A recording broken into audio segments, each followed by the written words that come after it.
It is now, it's 7:04. I think we should get underway. Other people are going to continue joining at a pretty fast clip, but we can at least get our opening remarks going now.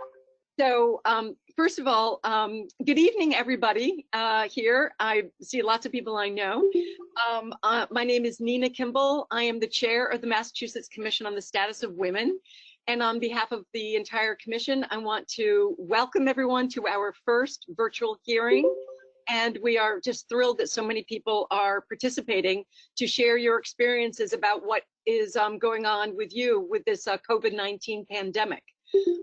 Just for a little background, the Commission on the Status of Women was created in 1998, and it is an independent state agency, and it seeks to advance opportunities for women and girls across Massachusetts, and also to be an effective voice for women and girls. And our commission consists of 19 volunteer commissioners. We are appointed by the governor, the Speaker of the House, the Senate President, the Caucus of Women Legislators, and we also have 11 regional commissions all across the Commonwealth, with another 103 regional commissioners whom we appoint. So tonight we are holding this special virtual hearing, our first one, as we had to cancel, of course, our last regular public hearing. And we are specifically asking people to share their experiences about how does COVID-19, how is it impacting your lives? What are your needs? What are you seeing? What are you asking for? What kind of resources? What sort of solutions? What we are then going to be doing is, so we're hearing from individuals, we're hearing from elected officials, maybe people who represent organizations, and we are then going to be collecting all that information and then reporting back to the governor and to the legislature. People can offer oral testimony, but you can also offer written testimony. And we will be giving that information later about where you can send in your written testimony. So please remember, like all of our hearings, this is a public hearing. It is being recorded.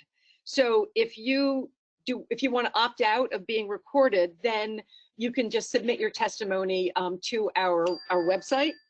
And or you can just send it through the chat box, and someone will definitely notify you and reach out to you about your testimony. So at this time, I would like to introduce our vice chair, Danella Clark, and Danella is going to give some remarks as well. Danella. Great, thank you so much, Nina, and thank each and every one of you for joining us this evening. I often say that life is a choice, and you could have chosen to be anywhere this evening, but we certainly are glad that you have chosen to spend this time with us.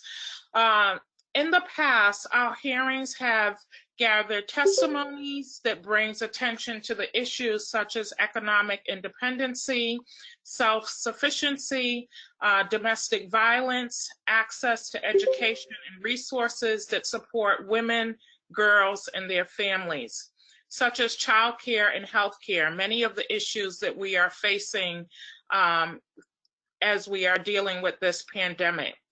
The testimony has allowed the Commission to tailor our legislative agenda accurately and to reflect the concerns of women and girls from all across this Commonwealth, including, again, this global pandemic. That is why it is so important that we hear from each of you this evening. During the registration process, you were asked if you were interested in providing testimony on what topics were of interest to you. If you stated that you were interested in speaking, we will go through the list in that order in which you registered.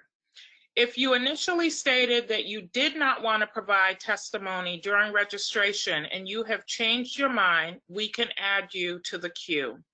Now, before I introduce another sister commissioner, I just want you all to do like this, sort of a wave, and say thank you to the chair of our action committee. Her name is Audrey Hall.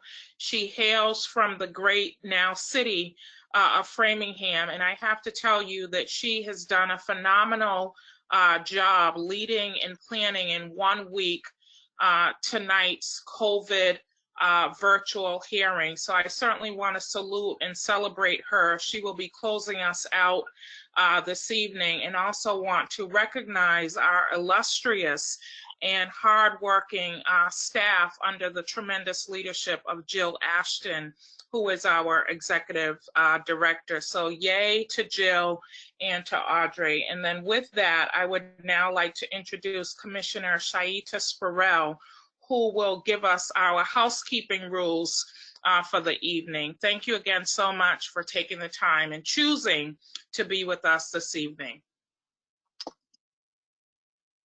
Hi, everybody.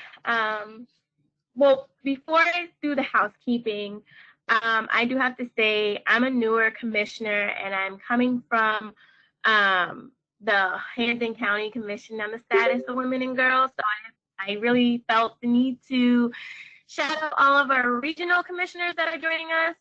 We have 11. Real quick, I can go through. We have Berkshire, Bristol, Cape and Islands, Eastern Regional, Essex, Hampden, Hampshire and Franklin, Metro West, Plymouth, Upper Middlesex, and Worcester County Commissions on the Status of Women. If you're coming in from one of those, thank you for joining us. Either way, thank you for joining us. So special shout out to you guys.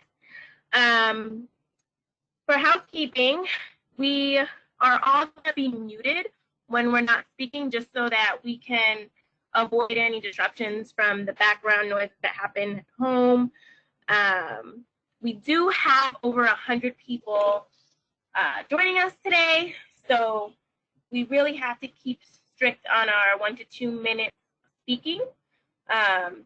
Please don't take any offense if we have to interject and cut you off. Like Commissioner Clark had mentioned, and our chair, Nina, you can submit your written testimony to our email, mcsw@state.ma.us. We are going to work through the registration list that we have, and I'll announce who's up and who's next.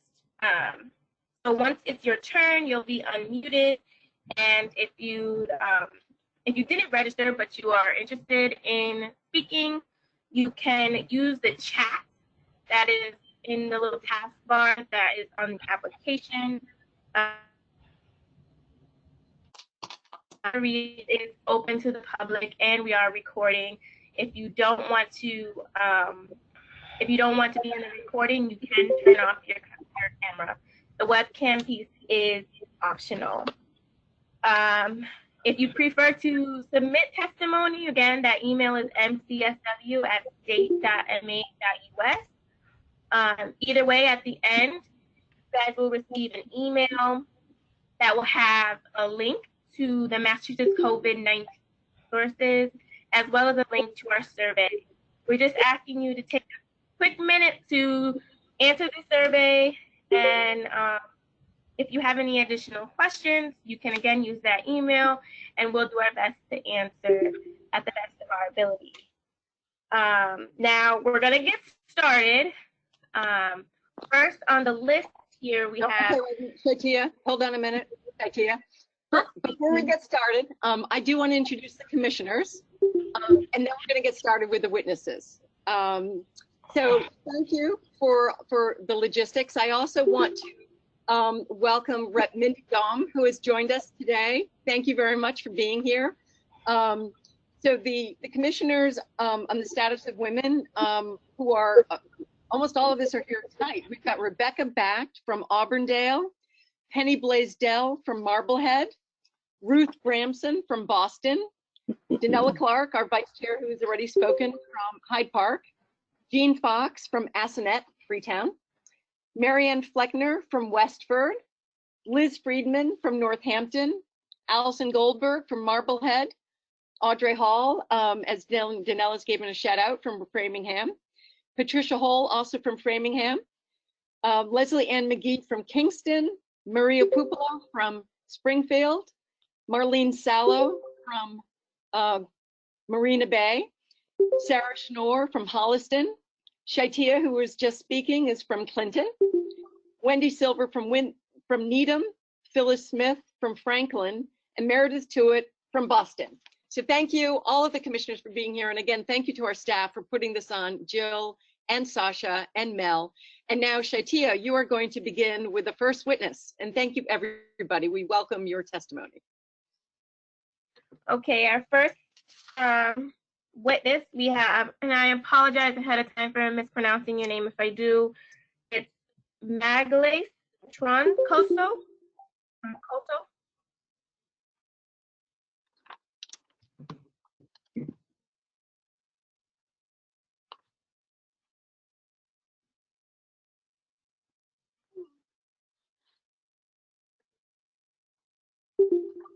Do we have Magalhaes Troncoso?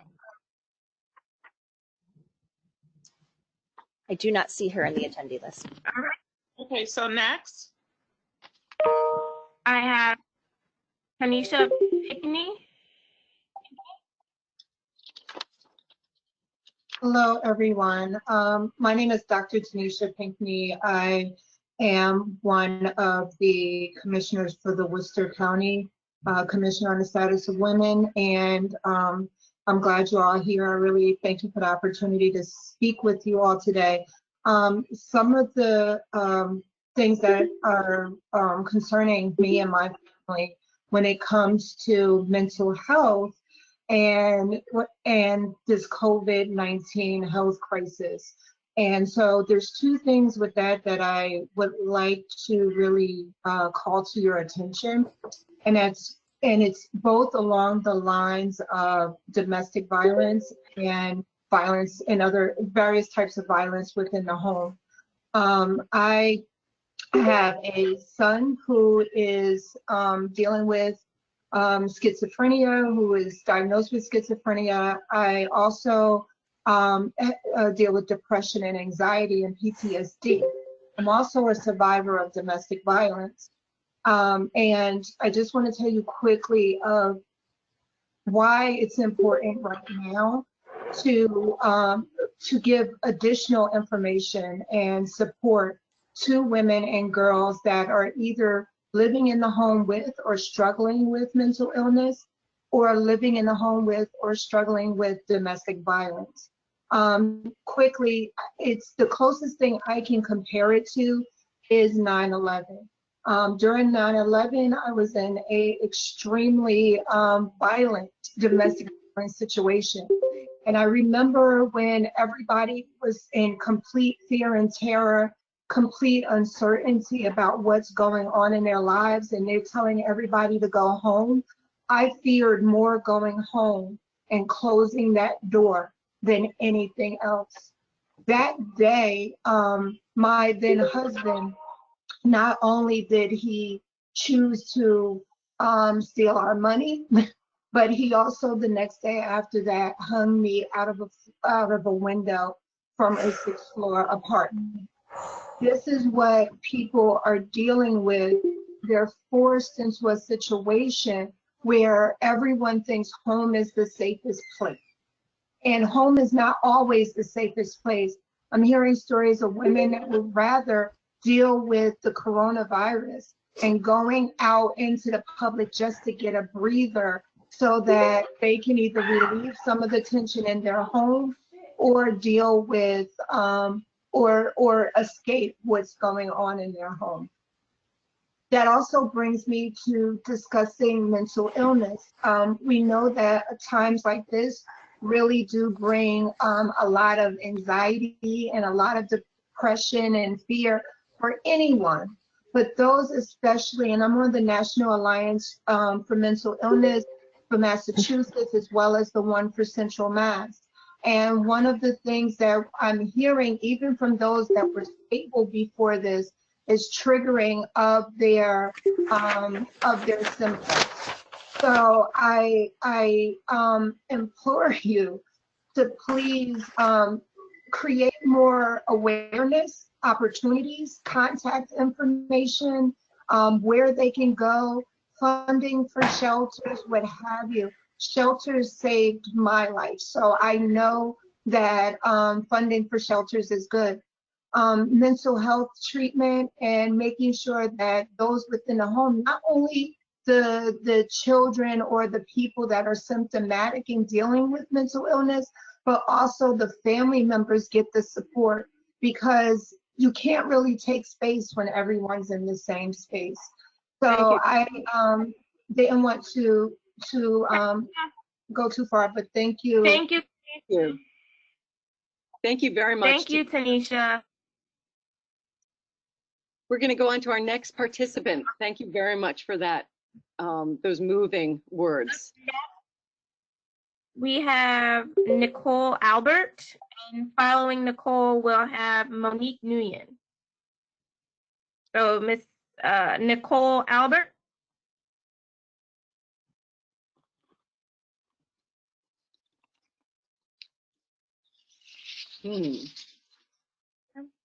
Nicole Albert. So the next one will be Monique Nguyen. Following Monique, we have Natalia Royce. Roy? Is either Monique or Natalia present? Excuse me, I think that a couple of the speakers are not unmuting their phones, and that's why we're not hearing them. Right, I think it's Monique Wen. Is it Monique Wen? Nguyen? No, it was. Yes. Monique Wen? Okay. There's a young lady at the bottom of the screen with glasses on who was trying to speak. I'm not sure who that was. I think it was the first name that you called. Oh, Nicole Albert. Do we have Nicole Albert? Is that she on the? No, I don't know. Sorry, just thought I would. Okay, All right, moving down. Should I keep going down the list? I think so. Yep. Natalia Freud. All righty. Marianella Rivera.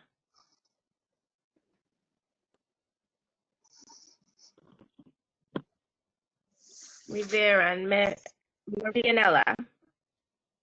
All right, moving on. We have Sharon Schiffer. Sharon Schiffer. Again, I apologize if I am butchering names. So we don't have Marian. Alrighty. We don't Marianella. Yeah, it's we don't have Sharon. Do we have Felicia Harvey?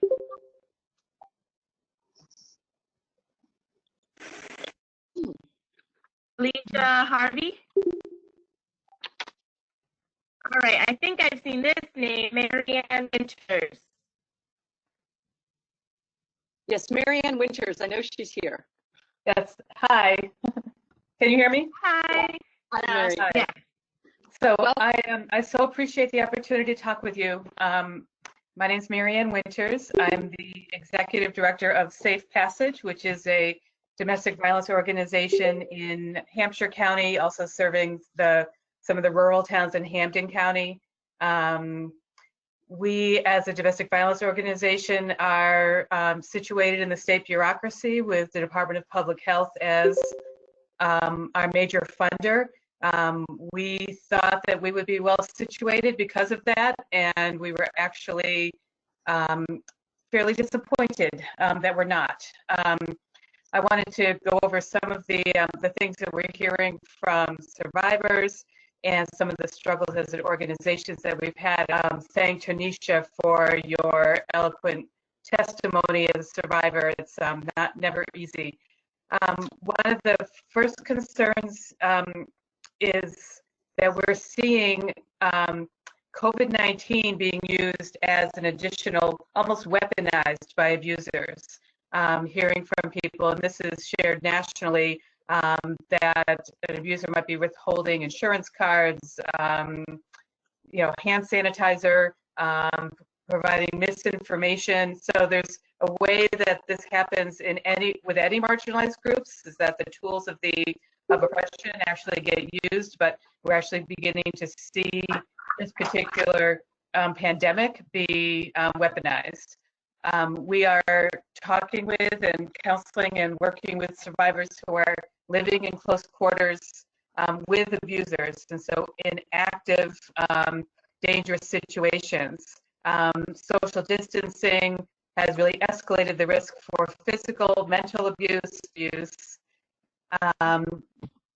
and we don't have, and shelters are actually at lower capacity.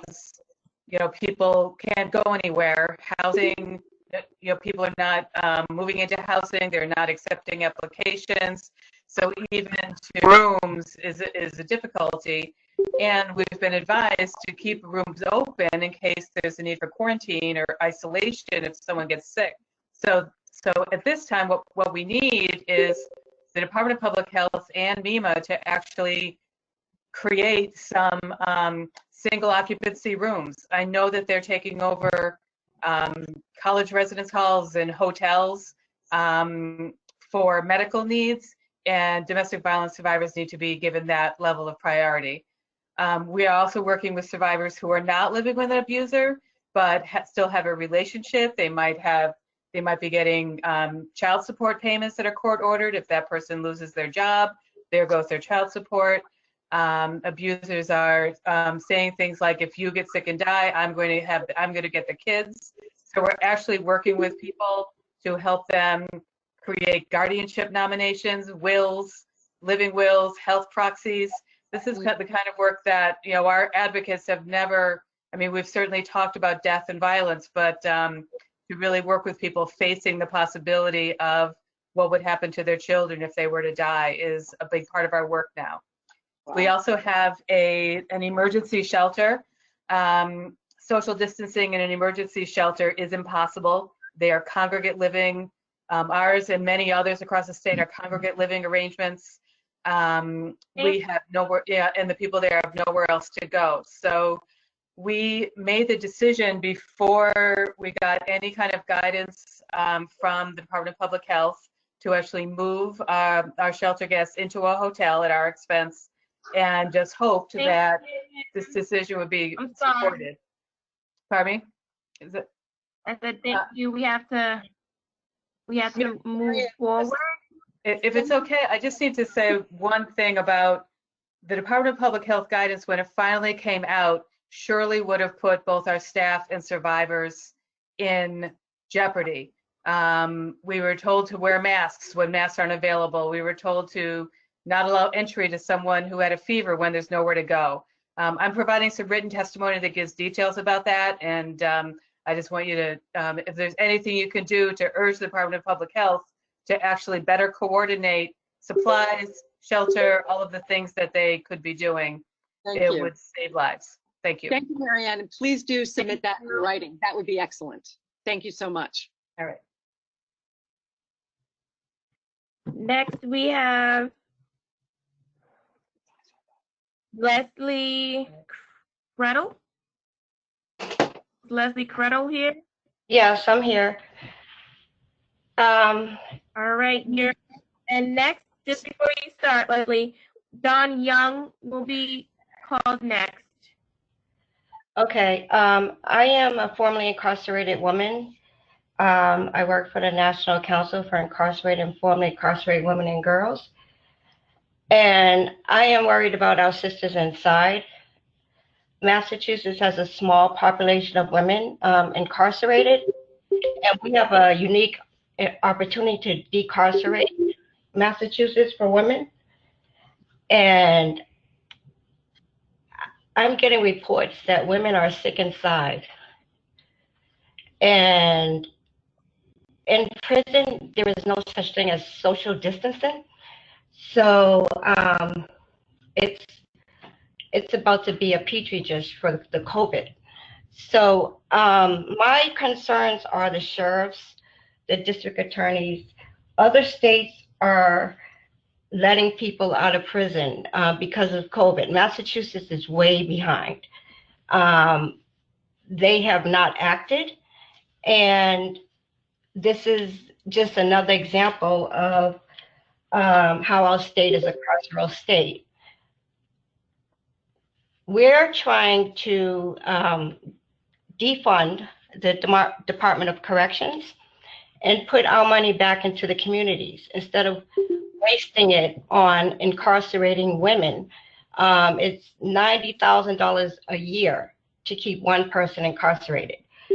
They're trying to build a new prison, and we say put that money back into community economic development and build a better community for these women. They can get the mental health they need, they can get the substance abuse they need with the money that they're trying to build a prison with.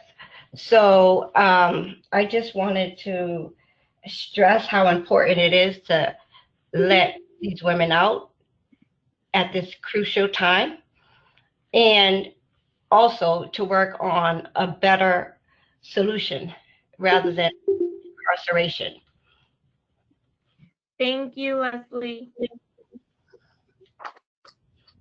I have next Don Young. Don Young. If Don is not here, Don Young, Mallory Nora. Hi, good evening. My name is Mallory Nora. I'm the Executive Director of Families for Justice as Healing. I just want to thank everyone for this opportunity and just echo the words that Leslie just shared. We are doing both the short-term work of trying to make sure that women, particularly aging women and women with health conditions, can be released right now, and also the long-term work of reimagining communities and making sure we have what women need to live in their communities and thrive. But I'm gonna just actually pass my time. There's several other members of our organization who are gonna be testifying, and I can't wait to hear from them. So thank you. Wonderful. Thank you, Mallory. Next on my list, I have Janeshia James. Hello. Sorry.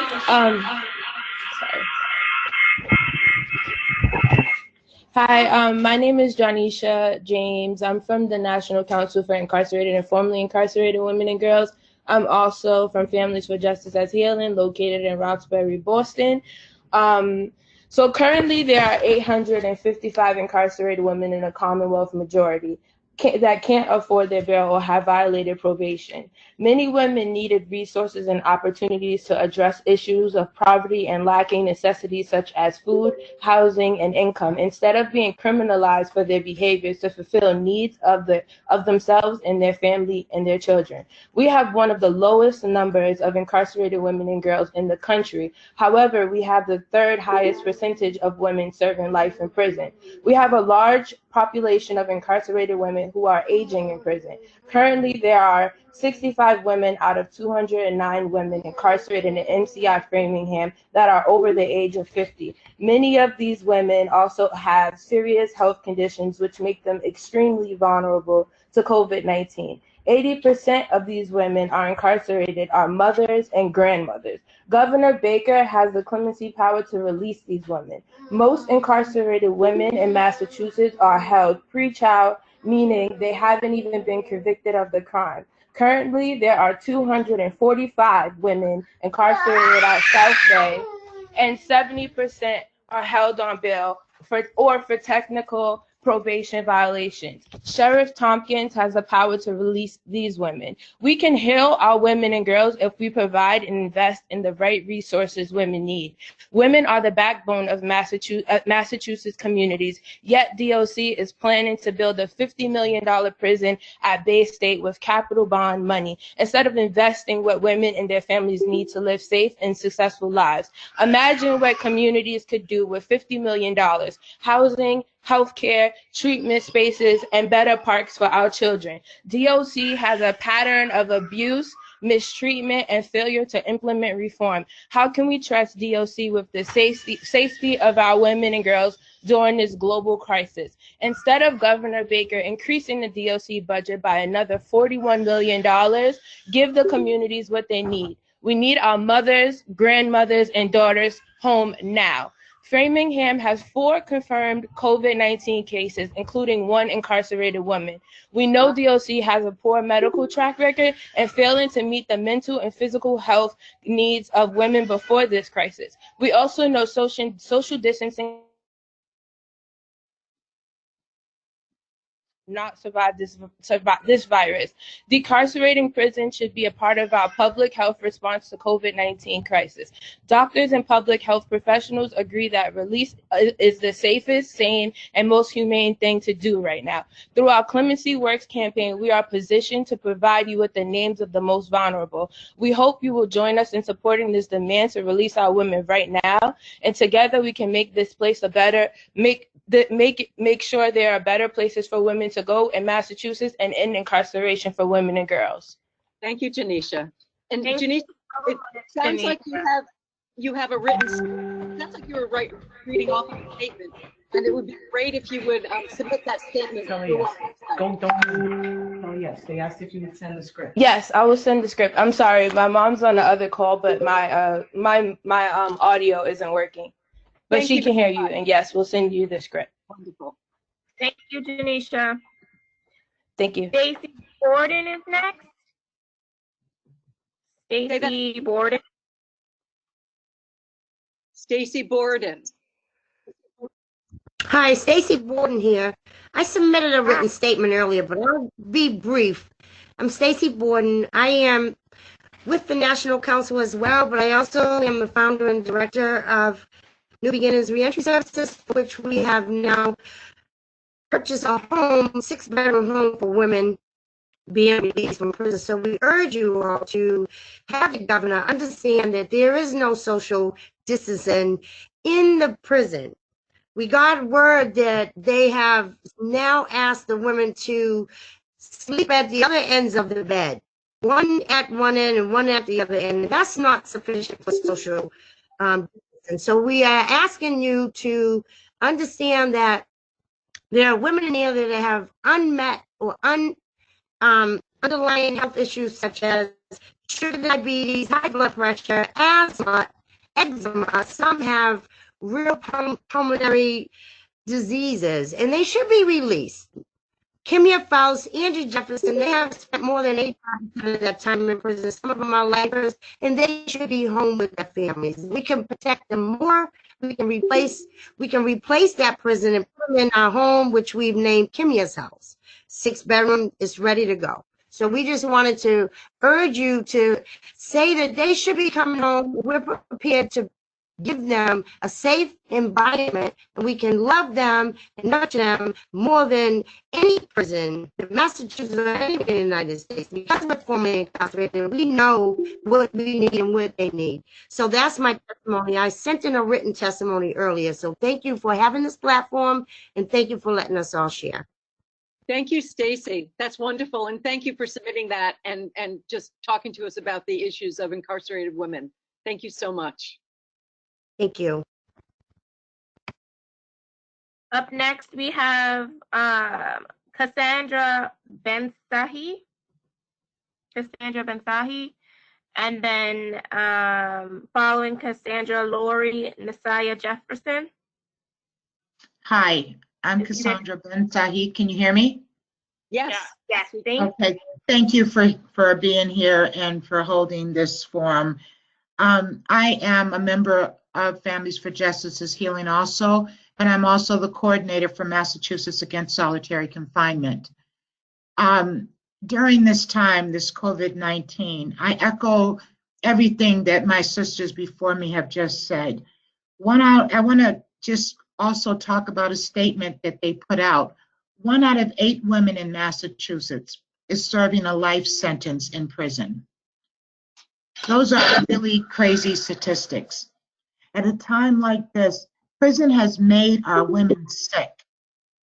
That makes our community sick. These women have written to us and some of them, they can't even walk. They're no threat to the community. They're awaiting clemency. Our governor has not even made a move to let anybody out. These are things that he could do to keep people safe. We're asking for compassionate relief. We're asking for people to be made safe. We're hearing horrible stories of no toilet paper, no soap, people not wearing masks. Prison doesn't do anybody any good if the people inside aren't doing what they're supposed to do. This is a pandemic. We're asking for everyone to be safe. We're also asking to not build any more prisons. What we need is more community involvement. We're reimagining our communities. We don't need any more isolation. We need more inclusion. We have one of the lowest rates of incarceration for women in Massachusetts. We want more investment in our communities. We want people to understand that we can be better, we can do better in Massachusetts. And we have all the resources to show that. By building relationships with the people that are working in the community to do better, we can hold our people accountable and we can hold them in community. You know, that strengthens the community. This is a time for everybody to pull together. Thank you. Thank you for hearing me. Thank you, Cassandra. Thank you very much. All right, next we have Laurie Misaka Jefferson. Laurie. Andrea James. Hi, this is Andrea Laurie. James here. Can you hear Laurie? Hi, Laurie. Hi. How are you? Sorry, I forgot to unmute. Okay. Hi. I'm Dr. Laurie Nzaya Jefferson. I'm the director.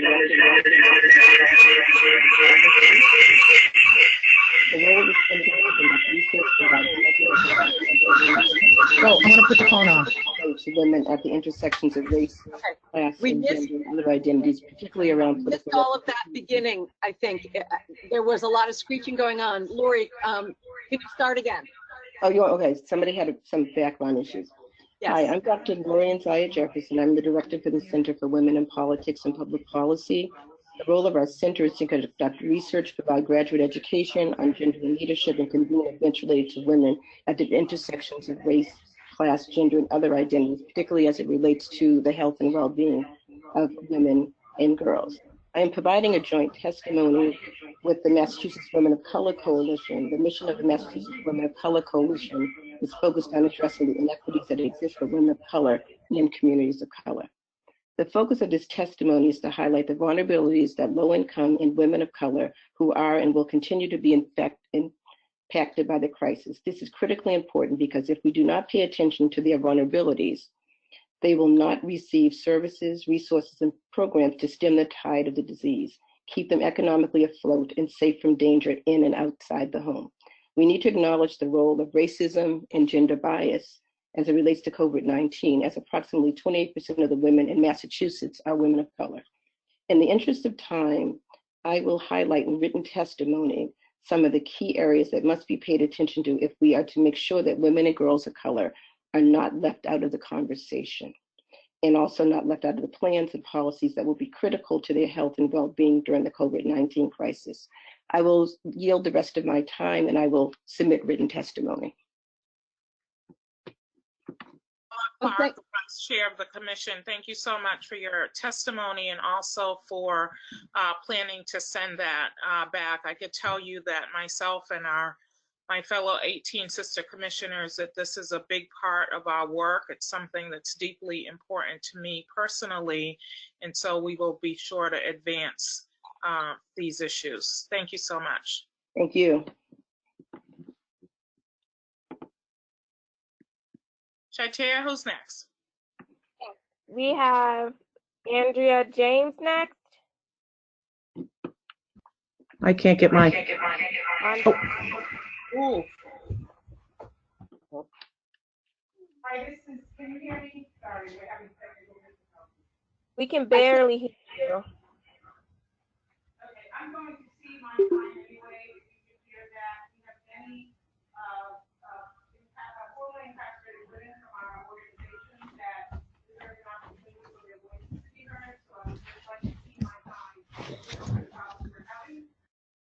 I can't really hear you. I'm sorry. I thought she was going to yield her time. So, Shatia, who's next?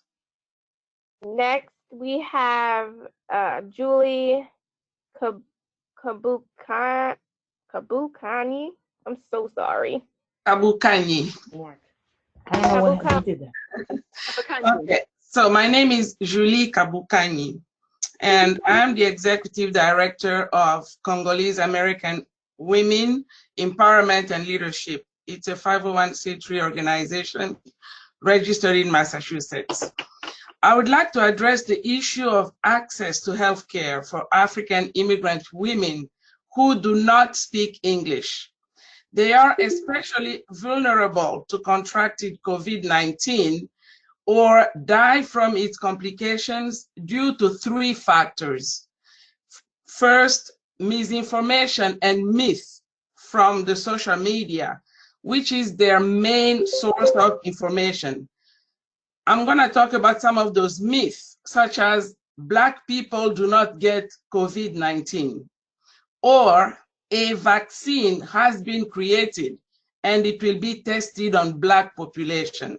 Those are some of the myths that are circulating on social media, which is the main source of information from those women who do not speak English. So they go to those social media where their language is spoken. The second one is the lack of financial resources due to employment termination during this COVID-19 crisis. Most of those women work in hotels, restaurants, plants, and stores which have closed. And the third one is immigration issues. Some of them do not have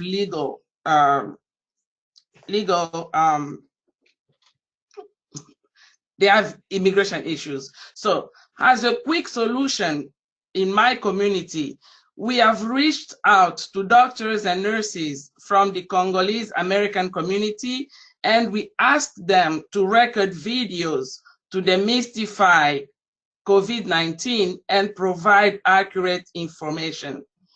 As my last thought, I think the Commonwealth need to address the role of social determinants in promoting health and health equity even more during this COVID-19 crisis, in the sense that COVID-19 does not discriminate according to race, ethnic background, gender, etc. It affects all of us. This is a way Mother Nature is reminding us that we are all equal. The human-created social determinants of health should be re-examined. Denying or making it hard to access healthcare to minorities will only make it harder for the nation to break the chain of transmission of COVID-19. If moral and ethics did not convince our lawmakers to address the issue, this crisis should convince us that it is time to address the social determinant of health and promote health and health equity in our nation. Thank you. Thank you, Julie. And a reminder, if you have that written, please send it to us. I will. Thank you. Next, we have... Because you are absolutely right that this is a disease that affects us all equally. And thank you so much for your remarks. Thank you. Next up, we have Kevon Jones Tandon.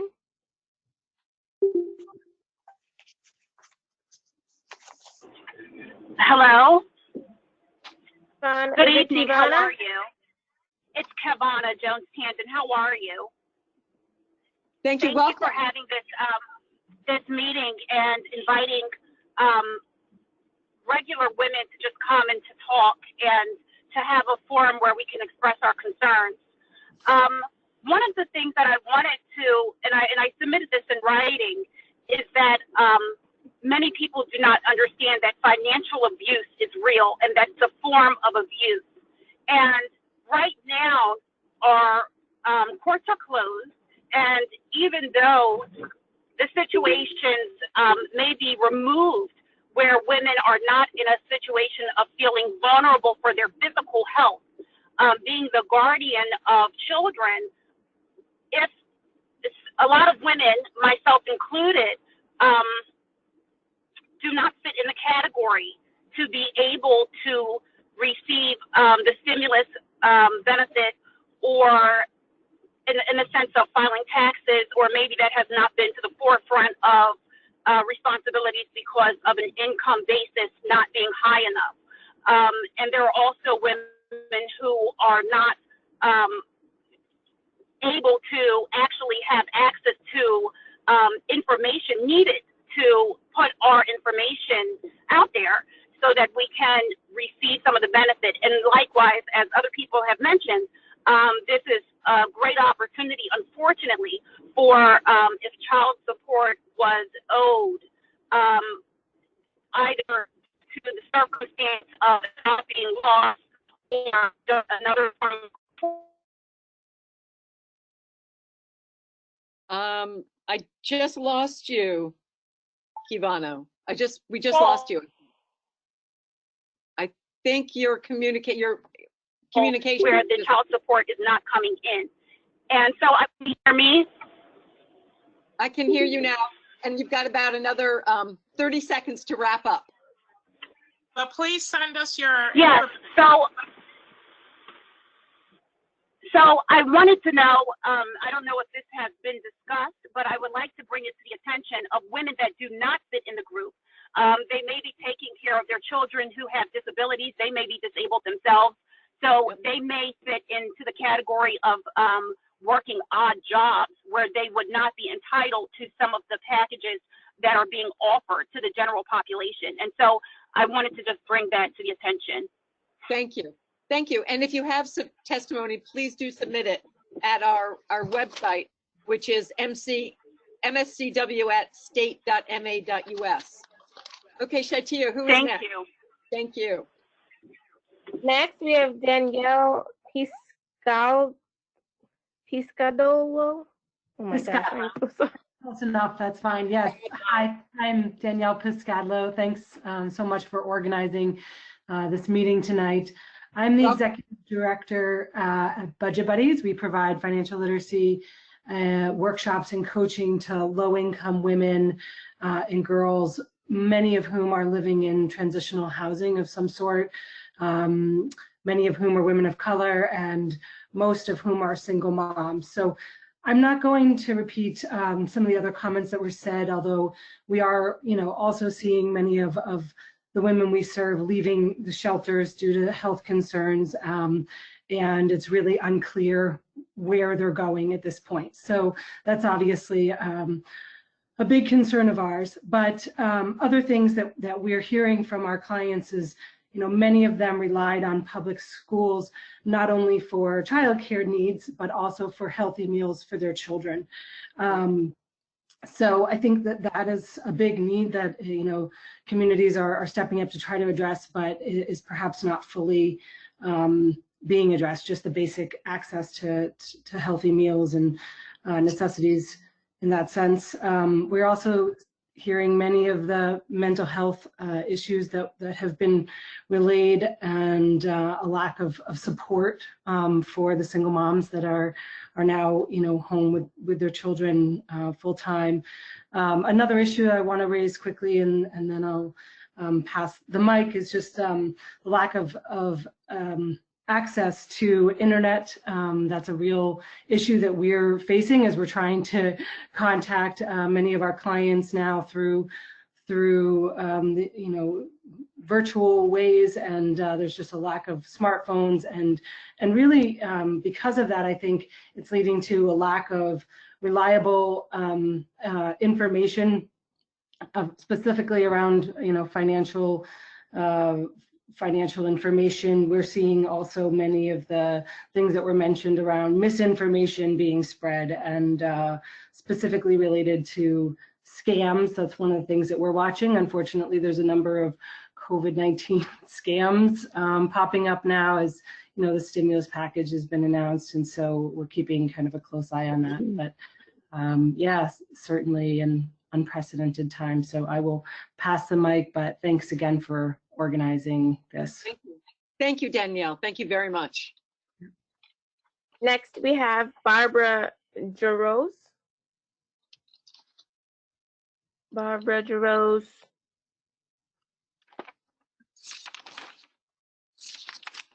After Barbara, I have Chinita Jefferson. Hi, hello, Chinita speaking. Hi, Chinita. Hi, hello. Thank you guys for inviting me tonight. I am speaking on the behalf of my mother, Janeshia Jefferson. She is currently serving a life without the possibility of parole sentence in Framingham, Massachusetts. And I apologize because this whole conversation has got me just really emotional. I was trying to stay, stay serious and keep my composure, but just listening to the different topics, it's just so worrisome. Again, my mother is serving life, and she's been there since I was 3.5 years old. I'll be 33 this year, and the most heavy issue on my heart is just the generational trauma that has been placed on her, myself, and now my 5-year-old daughter.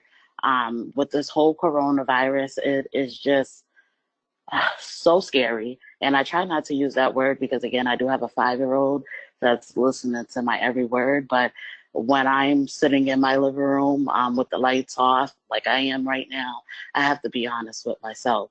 I would love to be able to pick up the phone and call her and just speak to her about this, but I can't. I have to wait until she calls me. I don't know when I'll be able to visit her again. I don't know when I'll be able to hug her and kiss her face and just smell her. I'm scared. I'm scared for all the women in Framingham. I'm scared for myself. I'm scared for my daughter. So I'm just in awe at the different topics that everybody has spoken about tonight. And I just want to say thank you for allowing me to speak. I kind of felt out of my element, but I did want to participate and just bring my experience here, because we are real people, and we're scared. We don't know what to do. We don't know who to call. We're not getting any help. We're not getting any information. I'm waiting for her phone calls to tell me anything that she can. They took the schooling away. They took their programs away. They're just in there, and they're worried. You know, they're worried for themselves and their families on the outside. My mother is a grandmother now. She deserves to come home. She's tried to rehabilitate herself in every way possible. She's a stand-up inmate. She is not a troublemaker. She wants to be out here in the world making a difference, just like all you women. She gives me so much kudos, and you know, I don't even feel like I'm at my peak. But I just want to say thank you again, and I'm going to continue to listen and continue to take in all of these lessons. So thank you. Thank you, Shanita. Thank you so much for trusting us with your story. Thank you. Thank you. Next, I have Deborah Ray. Deborah Ray. You might be on mute. Right, I think she's on mute. She is there. Deborah, I think you're on mute. If you hit your space bar, it should be able to unmute you. Where? Oh, there you go. We can hear you. We hear you. Well, thank you. Thanks for having me. I'm Deborah Ray, President and CEO of Big Sister Association of Greater Boston, and I am here to represent the 2,000 little sisters that we serve on an annual basis. And I'm here to talk about isolation. and the negative impacts it has on girls' mental and emotional health, as well as their physical well-being. It is critical during this time of COVID-19 to ensure that the social distancing that is occurring does not mean emotional distancing, especially for the vulnerable girls that we serve. Emotional connection is essential for all humans, but especially for girls who base their self-worth on the strength of the relationships they have with others. Our big sisters create emotional bonds with their little sisters through face-to-face contact over time. This bond is developed through shared activities and experiences that occur in their schools, in the community, and in the workplace.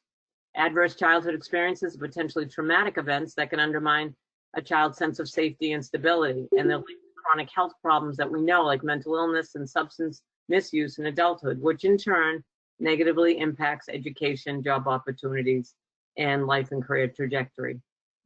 Women and historically marginalized racial and ethnic groups have proven to be at greater risk for having experienced 4 or more of these. We know of the prevalence of ACEs and conditions associated with them among the more than 2,000 girls we serve. 85% are from low-income households, 69% live with a single parent or non-parent guardian, and 57% have suffered significant loss, including the death or incarceration of an immediate family member. A key strategy for preventing the effects of adverse childhood experiences, connecting girls to a caring adult. It is critically important that the Mass Commission on the Status of Women and Girls advocate for sustained funding that supports mentoring relationships that are essential to girls' development. We know that only 0.3% of funding during COVID-19 is being allocated for girl and women serving organizations. Our little sisters need the emotional connection that they get to help them become resilient and to grow to be confident, competent, and caring adults. And as we heard, for many of these girls who don't have the internet access, don't have Wi-Fi. We just lost you, Deborah. I think Deborah, we just lost you. Hit your space bar. Okay, I think, so Deborah, if you would, it sounds like you're reading from a statement. So if you would submit your statement on our website, that would be wonderful. But I think we are going to have to move on to the next person. Deborah, thank you so much. Thank you, Deborah. Next, we have Amy Blanchette. Amy. Hello. My name is Amy Blanchette, and I'm from Fall River, Massachusetts. And I represent Public Higher Education Network of Massachusetts. I'm the president of Phenom. And I agree with everything that all the women have said here so far. I'm here to bring up a different point, however. With the stimulus package that was recently approved, one of the populations of women that's left out entirely are college students who might still be with their parents. They're not getting a part of the stimulus package because they're overage. They're still under their parents' taxes, and a lot of them have lost their jobs and are now doing their classes completely online at home in a remote setting. Some of the things that we've asked for on behalf of all the students in Massachusetts, which primarily in higher education, the vast majority of the students are women, is for Massachusetts to fully fund public college and university budget requests in the FY 2021 budget, and for them to fully reimburse all the expenses of our public colleges and universities related to the COVID-19 crisis. These expenses include, but are not limited to, reimbursement on student account pay for full and part-time workers and protective equipment for workers. All students who are unable to continue their coursework will have the opportunity to receive a refund of their tuition for the spring semester. Student debt payments must be frozen for all public and private student loans in Massachusetts. For all the women who've lost their job in the state of Massachusetts who have a student loan, I myself am still getting 5 to 6 emails a day from my student loan provider asking for the payment, and I only owe right now $1,500. So with the stress of everything that's already going on with COVID-19, for a lot of women who've most likely lost their are working from home to also have to be answering student loan provider companies. That's just an added extra stress that none of us really need. And we're also asking for the Massachusetts legislature to pass a student loan borrowers' Bill of Rights to provide the protection and guidance for student borrowers in distress going forward. And in addition, we're asking for worker justice for campus workers who are defined as full and part-time staff, faculty, adjunct faculty, grad student employees, and student workers to continue to be fully compensated with access to their full benefits. Workers who can work remotely should be able to work remotely.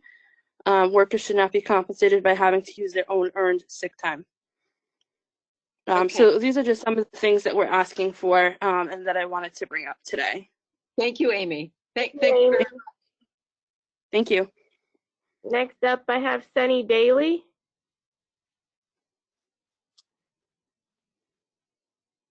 Sunny Daly?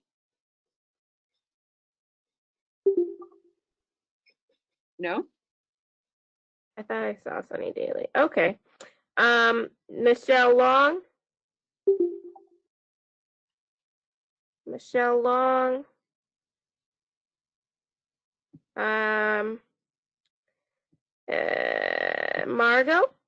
Margot Parrott. Margot Perot. Hello, all. Hi, Margot. Welcome. Thank you. Good to be here, and thank you for doing this. As many of you know, I'm a law professor, and I teach elder law to law students and lawyers. As part of this semester's advanced elder law course, I've taught several classes on the effects of COVID-19 on seniors. We've all heard the statistics concerning elevated health risk to people over 60, but there is another obvious danger, and that is isolation. The majority of seniors are women, and more of them live alone in the US than in other developed countries, where it's more common for extended families to include grandparents. In more than 90% of US communities right now, currently seniors are required to stay home. Senior center activities and adult day programs have been canceled. Religious services have either been canceled or they've moved online, making them inaccessible to many seniors. Families are not visiting their grandparents for fear of infection. In short, our elder women are more isolated today than they've ever been before. Why does this matter? Well, I will quote from a report by the National Academies of Science, Engineering, and Medicine called Social Isolation and Loneliness in Older Adults. It says that social isolation has been associated with a significantly increased risk of premature mortality from all causes, including a 50% increased risk of developing dementia, a 29% increased risk of incident coronary heart disease, a 25% increased risk for cancer mortality, a 59% increased risk of functional decline, and a 32% increased risk of stroke. The mental health risks are equally serious. The researchers in the report reviewed dozens of studies and found a consistent relationship between social isolation and depression, anxiety, and suicidal ideation. So what interventions are possible while we all shelter in place?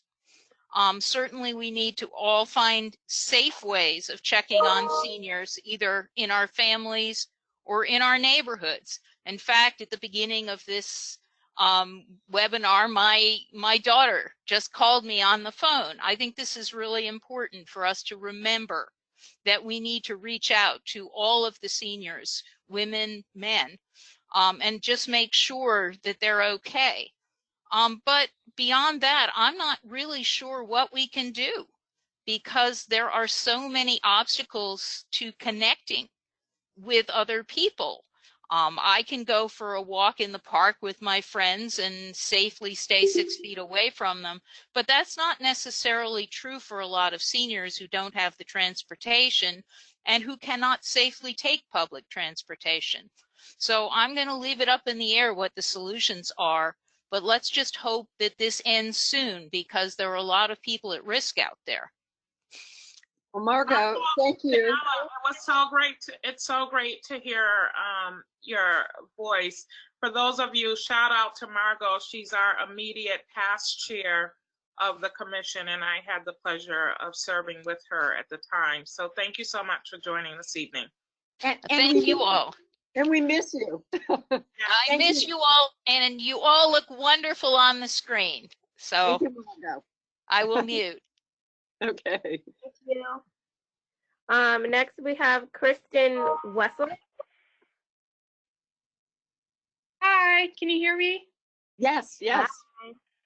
Hi, my name is Kristen Wessels. I am the outreach worker for the Deaf Survivors Program at Pathways for Change. And I just wanted to highlight the deaf community in this. Earlier somebody had mentioned how COVID-19 is being weaponized by abusers, specifically by providing misinformation, and that is something that is very real for the deaf community, as misinformation and information itself is very limited to the deaf community, and also just for people who may need to see their doctor or go to the hospitals. Those things become increasingly more difficult for the deaf community as interpreters don't want to risk exposure. And for people who are being tested themselves for COVID-19, there is also a risk posed to interpreters. And then also just, it's already Massachusetts in general, there's a very big need for interpreters that is not being met. And so now with this COVID-19 crisis, the provision of interpreters is being even more limited to the deaf community. And so, I mean, as we look at deaf people who are being abused, deaf women who are already in maybe a domestic or sexual violence situation, many of the risks that we're talking about and many of the situations that have been brought up today are, increased for the deaf community, as a lot of them face so many barriers with police officers themselves, hospitals, their own family members, and so on. That risk is just so great for the deaf community. And personal protective gear that limits communication even further. As we talk about face masks, deaf people can't read, your mouth is covered. And then, the added layer of the limited interpreting availability. And so I just wanted to highlight them in all of this because they are at much greater risk, and especially the older deaf community, as many of them face that lack of access to information at a greater scale. So I just wanted to highlight them here. And also, I just wanted to say thank you guys just providing this time for us to discuss these issues. Yeah. Well, thank you, Kristen. I have one other participant that would like to speak if you're here, and it's Hema Sarang-Saminsky. Emma? Is it Emma? Emma? I'm not sure if I'm pronouncing it. It's first name Hema.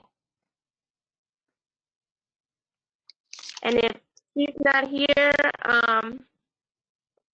is there anyone else who is here on the call now that would be interested in speaking?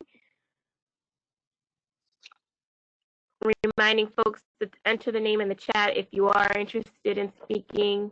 You can do so now, and we'll give you a second. Or we might have called someone's name earlier and they weren't here. So definitely if you do want to speak, enter it on the chat, and then Tanisha will pick you up.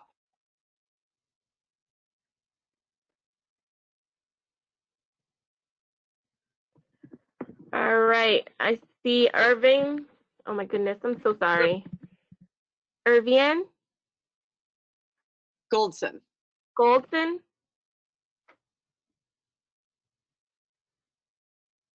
You might be on mute. Thanks for that reminder. Ah, Are you able there we to go. hear? Yeah. Yeah. Yes. Thank you. I just wanted to take, I guess, what everyone has shared is definitely the experience that I've seen with women that are around me, and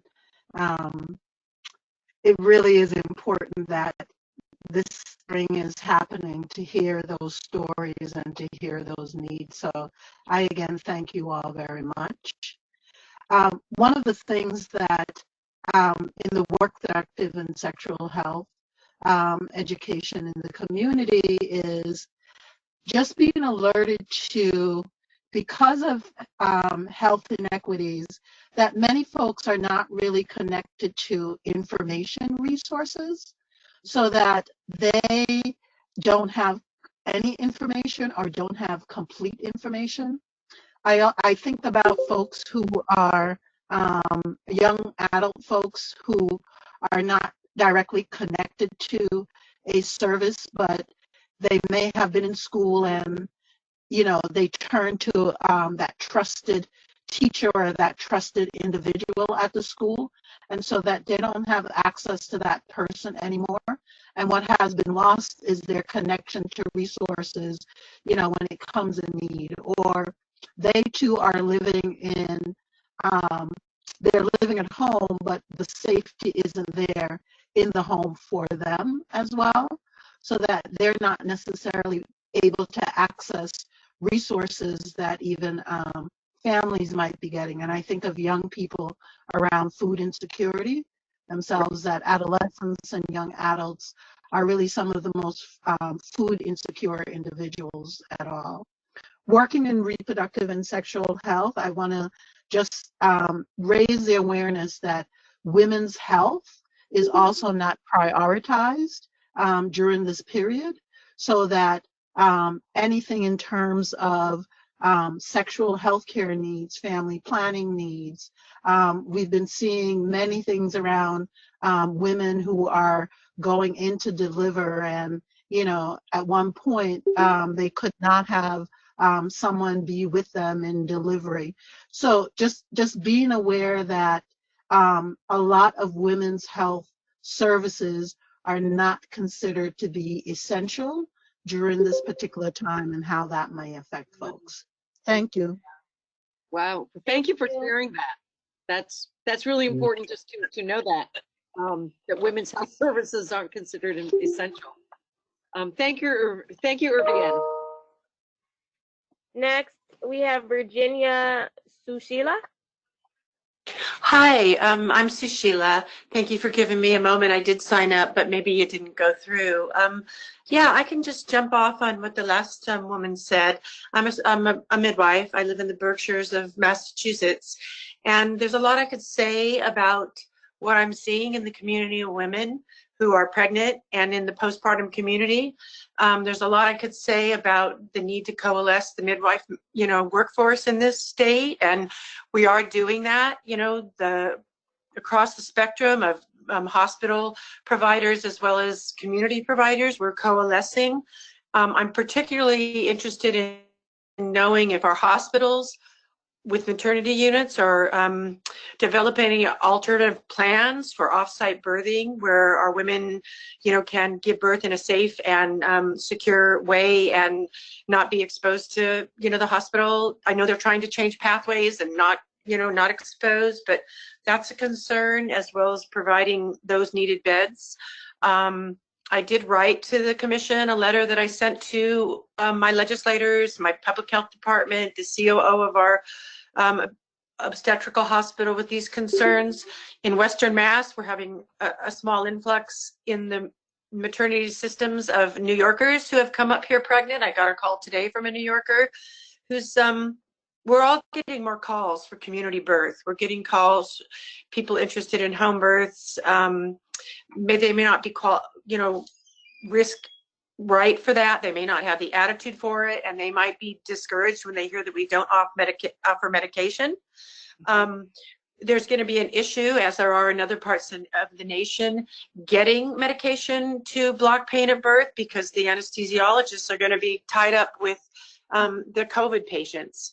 So, there's a lot I have to say. I really would like to see if there's any strategic planning. I worked in disaster responses in focusing on the needs of childbearing women, and I'm just wondering if any of our hospitals are planning for the influx. Besides the telecare that they're giving pregnant women, women aren't getting as many appointments, of course. They're doing what they're calling gap care.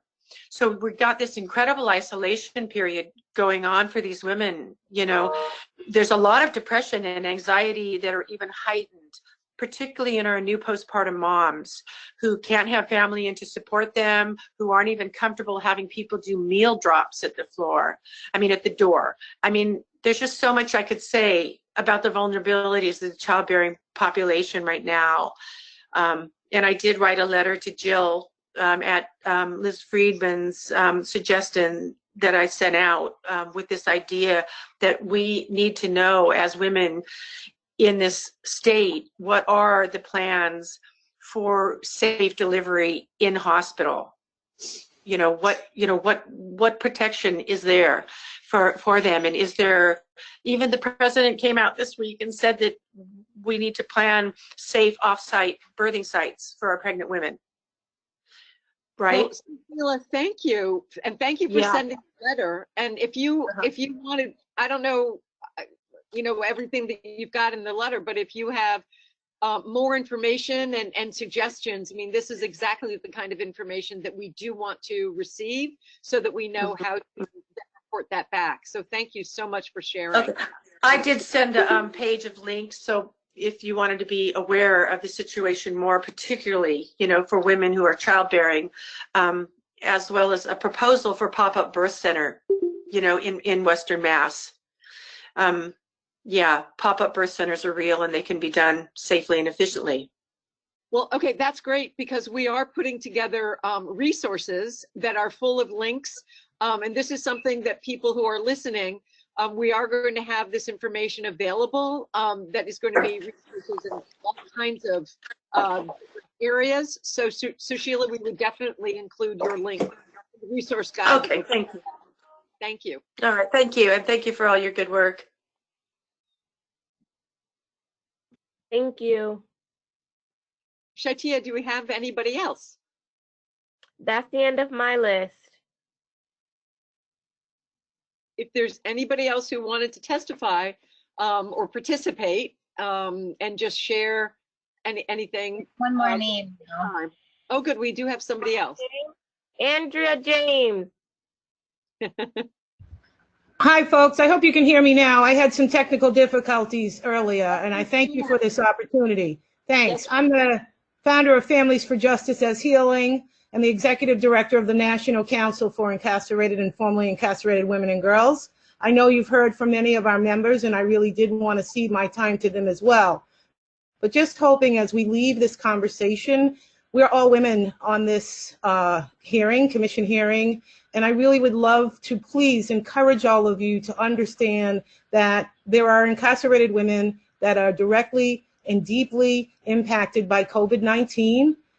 There are many women that we, long before the pandemic, have been working to gain their release that have been in the Massachusetts prison at Framingham for decades. They deserve to come home. And we have a number of initiatives as well as some really significant information that we've done at Families for Justice as Healing through a long listening tour of the most directly affected women, female heads of households, along the corridor of the most incarcerated part of the community, which is Nubian Square to Franklin Hill, Franklin Field housing development. And we have that report that's about to be published. We will send it to you. But I would love to just encourage everybody as women in Massachusetts on this call, at this hearing, to please remember, give some thought to the words and the concerns of the formerly incarcerated women that were brave enough to come onto this platform to share their voices and their ideas. And if we could rally around this effort that we're doing at FJA to significantly decarcerate women, particularly now during COVID-19. I want to again thank you for this opportunity. We're here, we're available, we're located in Roxbury, Massachusetts, and we are the experts, and we'd love to be included in these conversations. So thank you. Thank you, Andrea. Thank you. And I apologize, we had Jalen Rowe too. Okay, Jalen.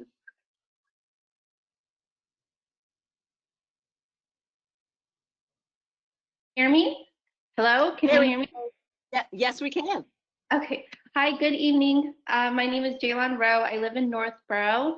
I just wanted to share a few stories about some of the female entrepreneurs and business owners here. The female founders who have brick and mortar stores actually lost their businesses, and some of those are single mothers. And while the governor and there's a lot of loan programs, the governor had announced some loan programs. It would be great for there to be grant programs for women owned businesses. And I'm curious how many of the loans are going to male businesses versus the female business owners. So I just wanted to share the perspective of the female entrepreneurs and that they shouldn't be forgotten. Thank you. I just want to speak to that because it just so happens that there is some new resources coming out from the treasurer's office. Okay.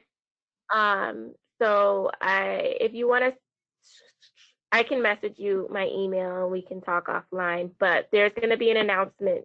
Let's just say that in the next couple of days. That would be great. Thank you. You're welcome. Wonderful. And Shaitia, you can include resources in the resource guide after the announcement is made.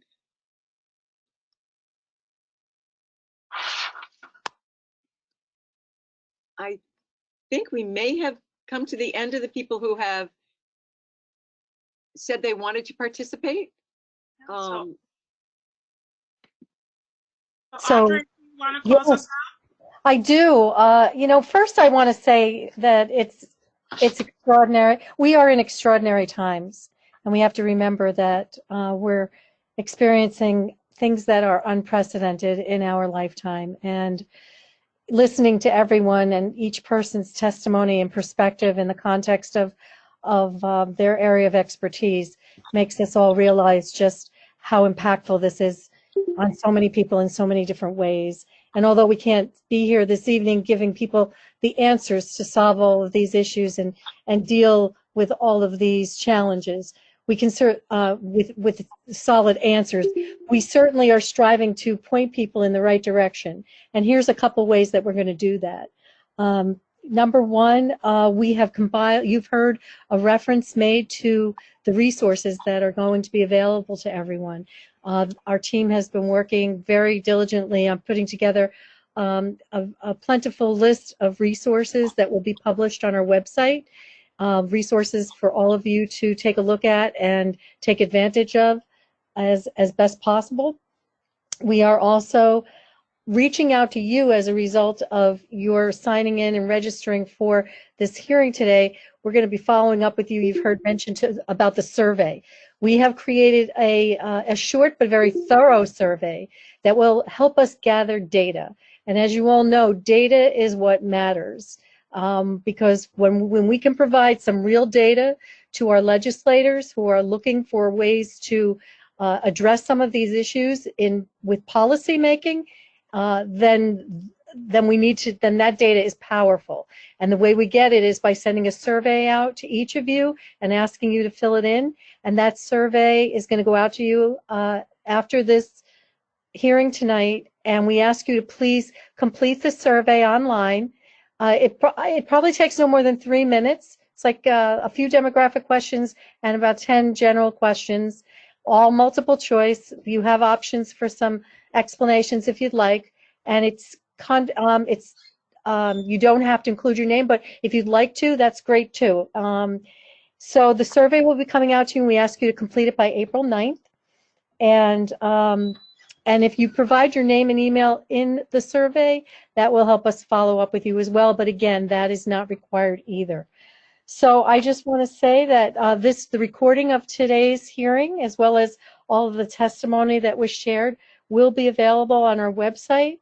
We ask you to check your email for all our follow-up with you after this hearing, and to please participate with us in that survey and complete it by April 9th so that we can get that very valuable data to everyone on Beacon Hill who's going to be looking at ways to deal with this pandemic.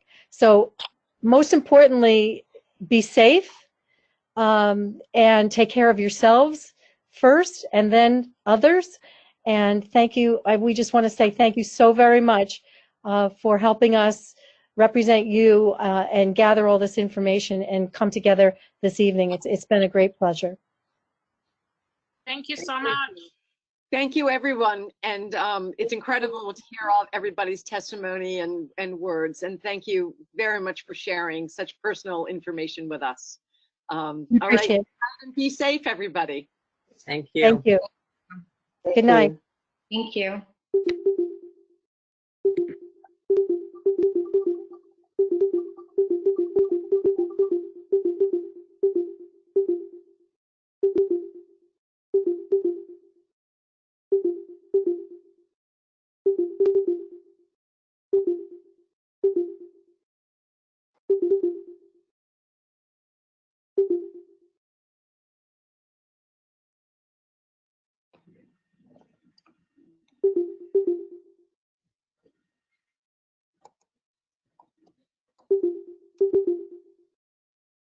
So Nina jumped off. That was awesome, Jill. Absolutely incredible. I'm so proud and I'm so happy that we did was that good. in such a short time. It was really good.